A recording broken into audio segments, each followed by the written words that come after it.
मोदी जी जिंदाबाद, मोदी जी जिंदाबाद, जिंदाबाद। साथियों, बहुजन समाज पार्टी के तत्वाधान में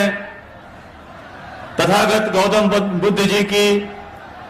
पावन एवं पवित्र धरती पर जनपद श्रावस्ती में आयोजित चुनावी जनसभा की मुख्य अतिथि बहुजन समाज पार्टी की राष्ट्रीय अध्यक्ष, उत्तर प्रदेश जैसे विशाल राज्य की चार बार मुख्यमंत्री रही, न्याय पसंद लोगों की नेता एवं इस जनपद श्रावस्ती की स्थापना करने वाली परम आदरणीय, परम सम्मानित माननीय बहन कुमारी मायावती जी हम सबके बीच में आ चुकी हैं। मैं अपनी तरफ से और इस जनसभा में उपस्थित समस्त लोगों की तरफ से माननीय बहन जी का बहुत बहुत हार्दिक स्वागत और अभिनंदन करता हूं और ये चाहता हूं कि मंच पे उपस्थित लोग, सामने जो हमारी माताएं, बहनें, नौजवान साथी, हमारे जो बुजुर्ग हैं, जितने भी साथी आए हैं, सारे लोग अपने स्थान पर खड़े होकर दोनों हाथ से ताली बजा करके माननीय बहन कुमारी मायावती जी का स्वागत करने का काम करें।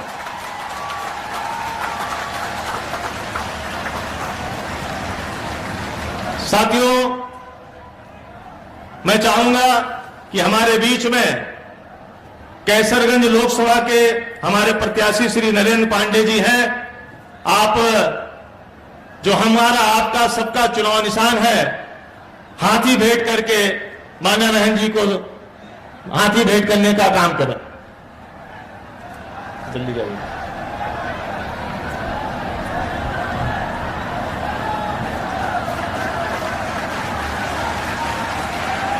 तुलसीपुर विधानसभा से पूर्व में चुनाव लड़े भाई विधानसभा का भाई भुवन प्रताप सिंह जी से चाहूंगा कि वो मान्य बहन जी को मुकुट भेंट करने का काम करें। मान्य बहन कुमारी मायावती जी जिंदाबाद,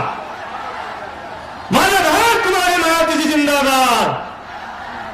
मान्य बहन जी द्वारा आशीर्वाद प्राप्त उपचुनाव गैसड़ी में प्रत्याशी भाई हारिस खां जी को से चाहूंगा कि वो हाथी भेंट करके मान्य बहन जी को हाथी भेंट करने का काम करें। मान्य बहन जी आप संघर्ष करो, मान्य बहन जी आप संघर्ष करो। मैं मान्य बहन जी से निवेदन करूं कि हम सबको संबोधित करें, उससे पहले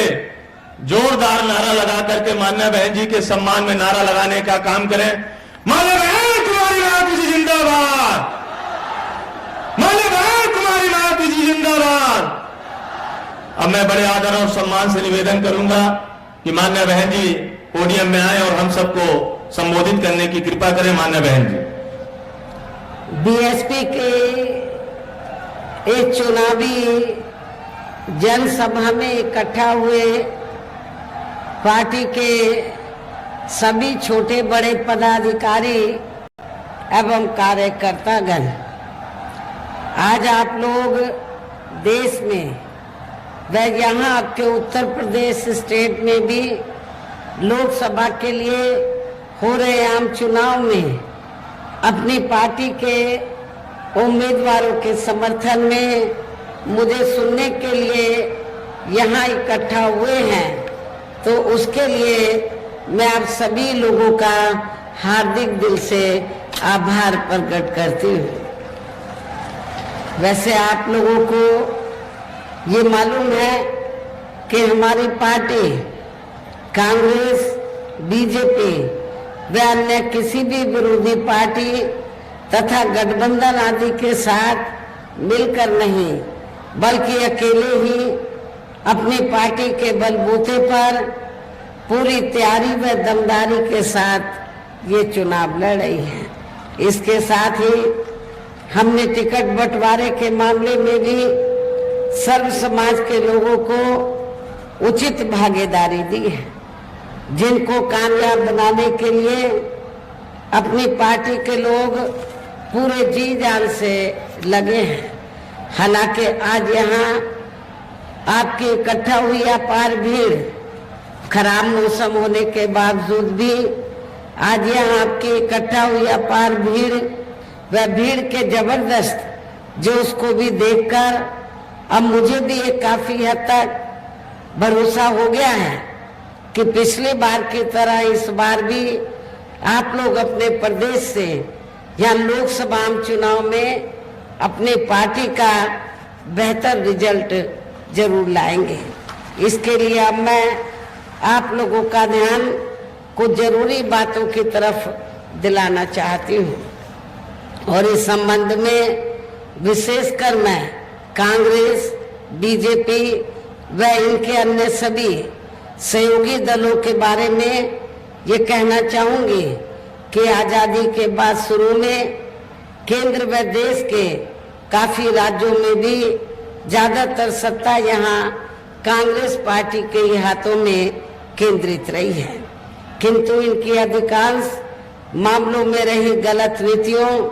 एवं गलत कार्य प्रणाली आदि की वजह से ही फिर इस पार्टी को केंद्र व काफी राज्यों की भी सत्ता से बाहर होना पड़ा है तथा यही स्थिति इनकी सहयोगी पार्टियों की भी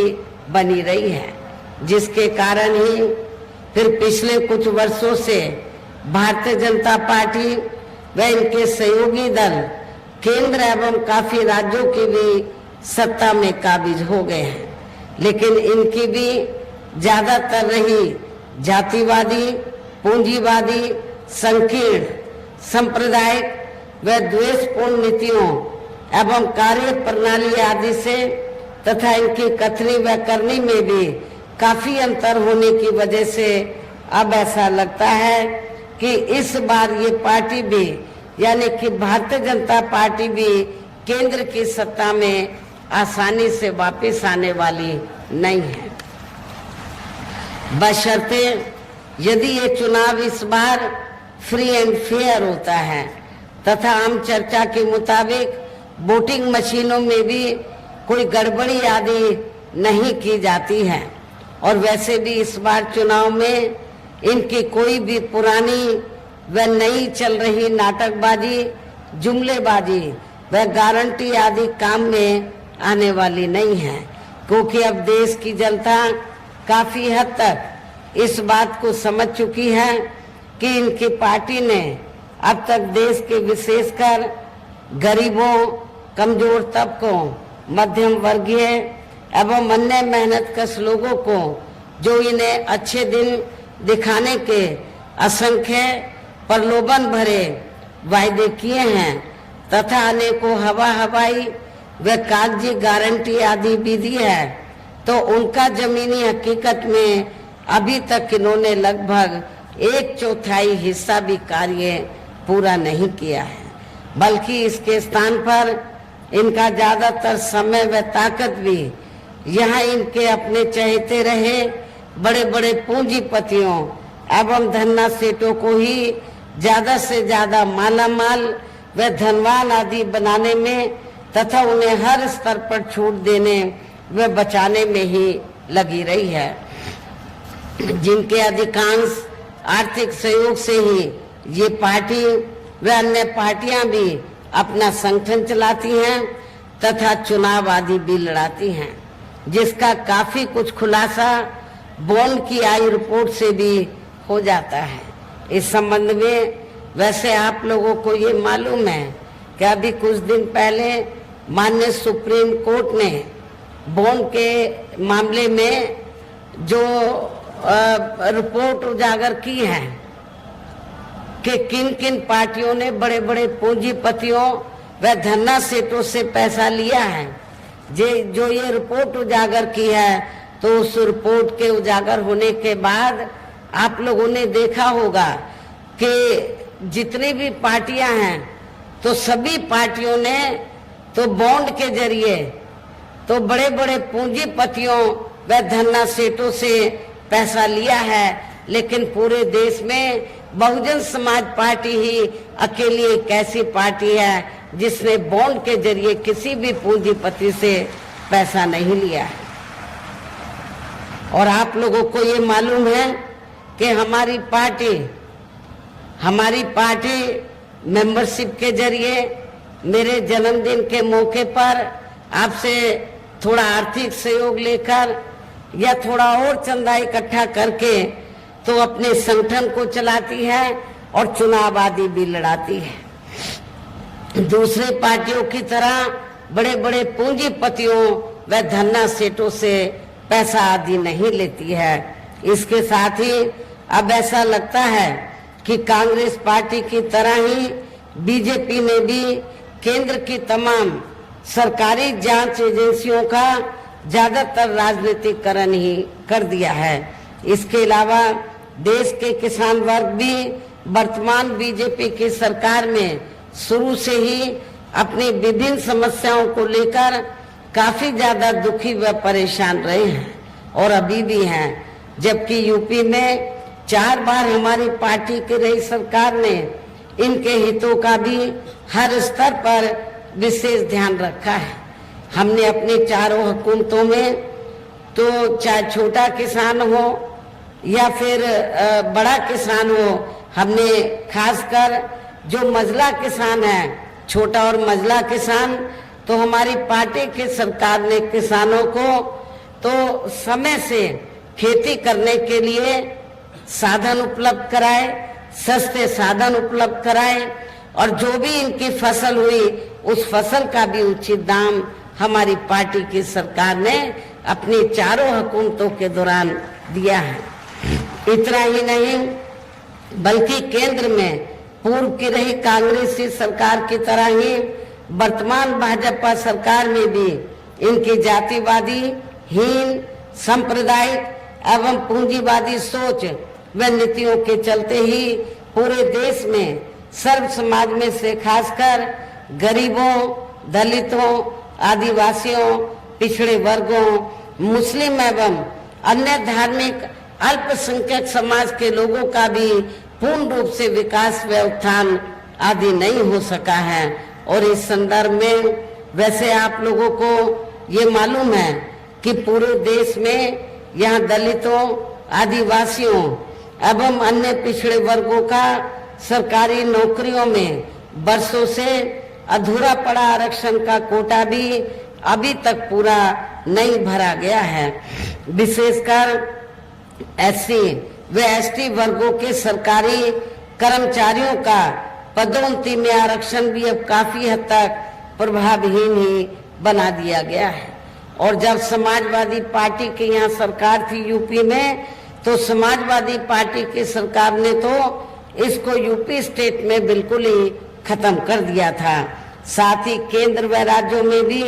विरोधी पार्टियों की रही सरकारों में इन सभी वर्गों को प्राइवेट सेक्टर में आरक्षण दिए जाने की व्यवस्था किए बिना ही इनकी सरकारों के ज्यादातर सरकारी कार्य अब प्राइवेट सेक्टर के जरिए ही इनके बड़े बड़े पूंजीपतियों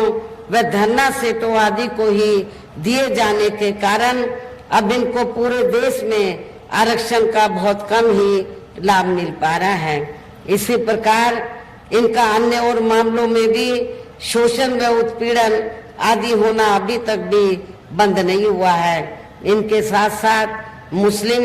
व अन्य धार्मिक अल्पसंख्यक समाज के लोगों की भी हालत हर स्तर पर यह काफी ज्यादा खराब व दयनीय बनी हुई है। इतना ही नहीं बल्कि पिछले कुछ वर्षों से केंद्र व अधिकांश राज्यों में भी बीजेपी व आरएसएस की सरकारों के चलते हुए अब इनका विकास व उत्थान आदि होना भी काफी हद तक बंद सही हो गया है। आए दिन इन पर खासकर धर्म व हिंदुत्व की आड़ में हो रही जुर्म जाति भी यह काफी ज्यादा चरम सीमा पर पहुंच चुकी है। इनके साथ साथ अपर कास्ट समाज में से विशेषकर गरीब लोगों की भी हालत हमें कोई खास अच्छी नजर नहीं आती है। आप लोगों को मालूम है कि गरीब लोगों के साथ साथ तो अपर कास्ट समाज में से जो ब्राह्मण समाज है तो उनकी हालत सपा सरकार में भी काफी ज्यादा खराब थी और वर्तमान बीजेपी की सरकार में भी काफी ज्यादा खराब है। इनकी गलत कृषि नीतियों के कारण किसान वर्ग भी आए दिन आंदोलित ही रहता है। साथ ही इनकी गलत आर्थिक नीतियों की वजह से देश की अर्थव्यवस्था पर भी इसका काफी बुरा प्रभाव पड़ रहा है जिससे यहाँ विशेषकर छोटे एवं मध्यम वर्गीय व्यापारी वर्ग भी काफी ज्यादा दुखी व परेशान हैं। और अब केंद्र में पूर्व की रही सरकारों की तरह ही वर्तमान भाजपा सरकार में भी जहाँ पूरे देश में गरीबी, बेरोजगारी एवं महंगाई आदि भी लगातार काफी ज्यादा बढ़ रही है। देश में हर स्तर पर फैला भ्रष्टाचार भी अभी तक खत्म नहीं हुआ है। ऐसे में अब आप लोगों को देश में हो रहे लोकसभा आम चुनाव में कांग्रेस, बीजेपी व इनकी सहयोगी पार्टियों को भी केंद्र की सत्ता में आने से जरूर रोकना है। जिनकी गलत नीतियों व गलत कार्य प्रणाली आदि को आप लोग काफी आजमा भी चुके हैं। ऐसी स्थिति में अब ये विरोधी पार्टियां इस चुनाव में भी किस्म किस्म के साम, दाम, दंड भेद आदि अनेकों हथकंडे इस्तेमाल करके केंद्र की सत्ता में आने की पूरी कोशिश में लगी हैं, जिनसे अपनी पार्टी के लोगों को हर स्तर पर काफी ज्यादा सावधान रहना है। और इस मामले में विरोधी पार्टियां अपने अपने पक्ष में हवा बनाने के लिए खासकर मीडिया, ओपिनियन पोल व सर्वे आदि का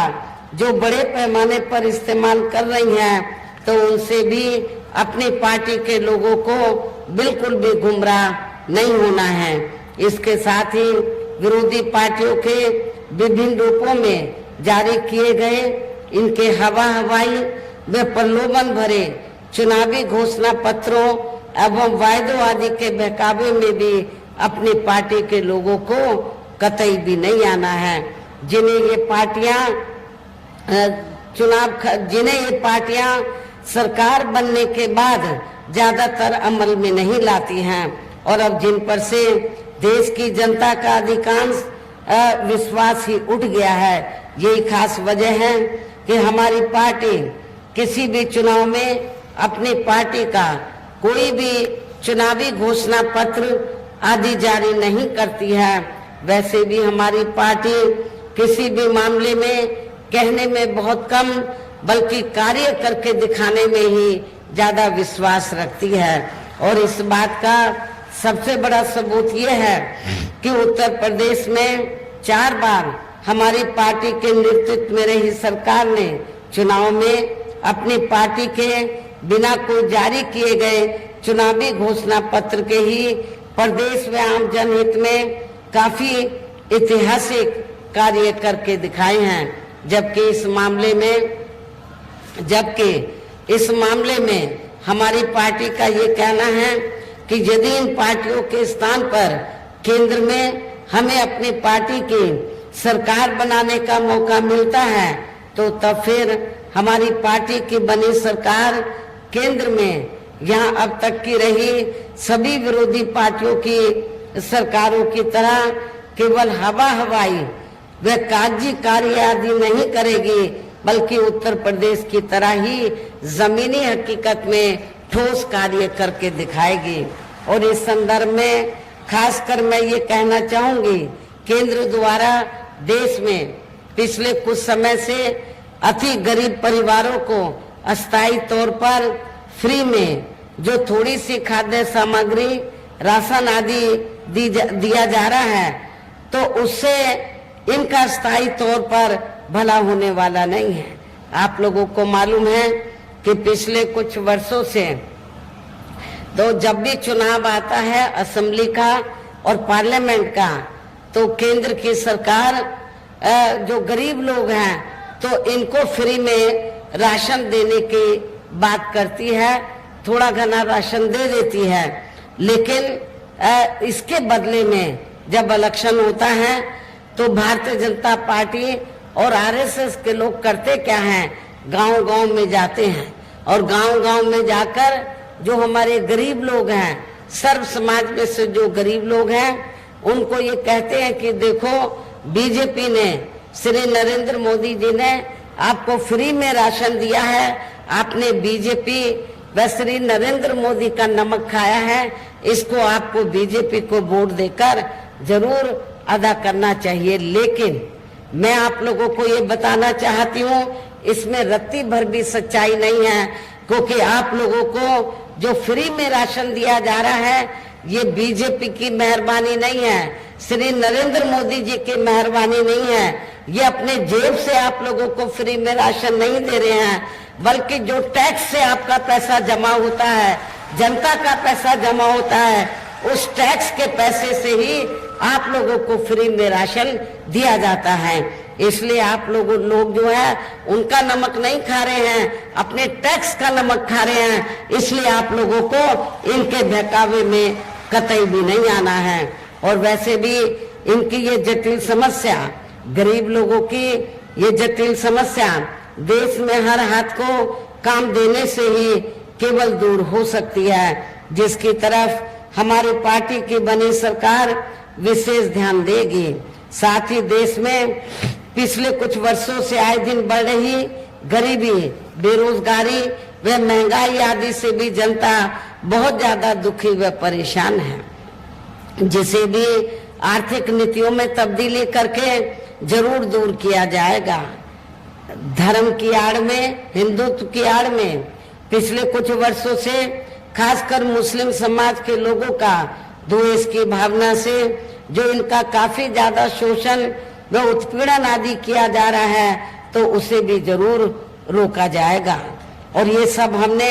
अपने यूपी की रही सरकार में करके भी दिखाया है। जब 4 बार मेरी हुकूमत बनी तो हमने अपनी हुकूमत के दौरान कोई भी हिंदू मुस्लिम दंगा फिसाद नहीं होने दिया है। इसके अलावा हमने यूपी में सर्व समाज में से गरीब एवं बेरोजगार लोगों को बेरोजगारी भत्ता आदि न देकर उन्हें बड़ी तादाद में रोटी रोजी के साधन भी उपलब्ध कराए हैं, जो अब ये कार्य भी अधिकांश ठंडे ही पड़े हैं, जिनकी फिर केंद्र में सरकार बनने पर हमारी पार्टी की केंद्र में सरकार बनने पर फिर प्राथमिकता दी जाएगी। कहने का तात्पर्य ये है, देश में इस समय हो रहे लोकसभा चुनाव में विरोधी पार्टियों के जारी किए गए इनके हवाई व प्रलोभन भरे चुनावी घोषणा पत्रों आदि के बहकावे में अब यह खासकर देश के अति गरीबों, मजदूरों, बेरोजगारों एवं अन्य मेहनतकश लोगों को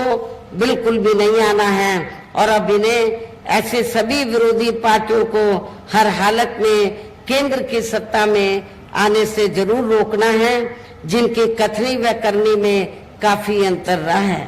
तथा जिन्हें ये लोग बरसों से आजमा भी चुके हैं। ऐसे में अब मेरा यही कहना है कि आप लोगों को अपने खुद के व अपने प्रदेश एवं देश के भी हित में अपने वोटों को यहाँ कांग्रेस, बीजेपी व अन्य विरोधी पार्टियों को न देकर केवल अपने एकमात्र हितैषी पार्टी बहुजन समाज पार्टी को ही देना है। जो ये पार्टी उत्तर प्रदेश की तरह ही केंद्र में भी अपनी पार्टी की सरकार बनने पर फिर पूरे देश में यहाँ अपनी पार्टी के सर्वजन हिताय व सर्वजन सुखाय की नीतियों पर आधारित ये सरकार चलाएगी। इसके साथ साथ केंद्र से जुड़ी आपके क्षेत्र की जो भी यहाँ स्थानीय समस्याएं होंगी तो उन्हें भी फिर दूर करने का हर संभव पूरा प्रयास किया जाएगा। साथ ही यहाँ गरीबों, मजदूरों, बेरोजगारों, कर्मचारियों, किसानों, छोटे व्यापारियों एवं अन्य मेहनतकश लोगों के हितों का भी विशेष ध्यान रखा जाएगा। सर्व समाज में से खासकर गरीबों, दलितों, आदिवासियों, पिछड़े वर्गों, मुस्लिम व अन्य धार्मिक अल्पसंख्यक समाज के लोगों के विकास एवं उत्थान के साथ साथ हर स्तर पर इनकी सुरक्षा आदि के लिए भी सख्त कदम उठाए जाएंगे। और तभी फिर यहाँ वास्तव में अपने देश के महान संतों, गुरुओं व महापुरुषों में भी विशेषकर महात्मा ज्योतिराव फूले, श्री छत्रपति शाहू जी महाराज, श्री नारायण गुरु, बाबा साहब डॉक्टर भीमराव अंबेडकर एवं मान्यवर श्री कांशीराम जी का अधूरा रहा सपना जरूर साकार हो सकता है, जिनको यूपी में हमारी पार्टी की रही सरकार द्वारा हर स्तर पर पूरा आदर सम्मान दिया गया है। इन्हीं खास बातों के साथ ही अब मेरा देश व आपके स्टेट के भी हित में, आपके क्षेत्र के भी हित में यही कहना है कि हमारी पार्टी ने या जिनको भी लोकसभा के लिए चुनाव के मैदान में उतारा है, जो आपके सामने मंच पर मौजूद भी हैं, तो उन्हें आपको जरूर, आप लोगों को जरूर कामयाब बनाना है, जिसके लिए यहाँ पार्टी के सभी स्तर के छोटे बड़े पदाधिकारी एवं कार्यकर्तागण आदि पूरे जी जान से लगे हैं। और अब अंत में मेरा यही कहना है कि आप लोगों को वोट पड़ने वाले दिन यहाँ बीएसपी के अपने सभी लोकसभा उम्मीदवारों को, आपके क्षेत्र के बीएसपी के अपने सभी लोकसभा उम्मीदवारों को अर्थात श्रावस्ती लोकसभा की सीट से हमने श्री मुईउद्दीन अहमद खान उर्फ हाजी दद्दन खान को हमने चुनाव के मैदान में उतारा है। आप लोगों को ये मालूम है कि यहाँ पर मुस्लिम आबादी काफी ज्यादा है। दलितों के साथ साथ यदि मुस्लिम समाज के लोग अपना वोट नहीं बांटते हैं, एक तरफा बीएसपी के कैंडिडेट को दे देते हैं, तो दलित और पिछड़ों के साथ तो मैं आपको दावे के साथ कह सकती हूँ कि इनको कोई चुनाव जीतने से रोक नहीं सकता है। ये अच्छे वोटों के अंतर से जरूर चुनाव जीतेंगे। बहराइच जो सुरक्षित लोकसभा की सीट है, शुल्क कास्ट में विभिन्न जातियां हैं, हमने यहाँ से श्री ब्रजेश कुमार सोनकर को चुनाव के मैदान में उतारा है। ये पढ़े लिखे आपके साथी हैं, इनको भी आपको कामयाब बनाना है। कैसरगंज लोकसभा की सीट से अपर कास्ट समाज में से खासकर ब्राह्मण समाज से हमने श्री नरेंद्र पांडे को अपना प्रत्याशी बनाया है। गोंडा लोकसभा की सीट से हमने श्री सौरभ कुमार मिश्रा को चुनाव के मैदान में उतारा है। इनकी भी आबादी कैसरगंज गोंडा में ब्राह्मण समाज की आबादी काफी ज्यादा है। यदि ब्राह्मण समाज के लोग अपना वोट बांटने की बजाय बीएसपी के अपने उम्मीदवारों को दे देते हैं, तो फिर ये भी जरूर कामयाब होंगे। आपके इस देवी पाटन मंडल में विधानसभा गैसड़ी में बाई इलेक्शन हो रहा है, तो इस बाई इलेक्शन में हमने मोहम्मद हारिस खान को चुनाव के मैदान में उतारा है। मेरी आप लोगों से पुरजोर अपील है, आप लोगों से यही कहना है कि आप लोगों को वोट पड़ने वाले दिन यहाँ अपनी पार्टी के सभी लोकसभा उम्मीदवारों को बाई इलेक्शन में जो विधानसभा का चुनाव लड़े, उनको भी अपनी पार्टी के हाथी चुनाव चिन्ह के सामने वाले बटन को दबाकर इन सभी प्रत्याशियों को जरूर कामयाब बनाना है। इनको रिकॉर्ड तोड़ वोटों के अंतर से जरूर जिताकर भेजना है। इस खास अपील के साथ ही अब मैं अपनी बात यही समाप्त करती हूँ। जय भीम, जय भारत। बहुजन समाज पार्टी जिंदाबाद, बहुजन समाज पार्टी जिंदाबाद, जिंदाबाद।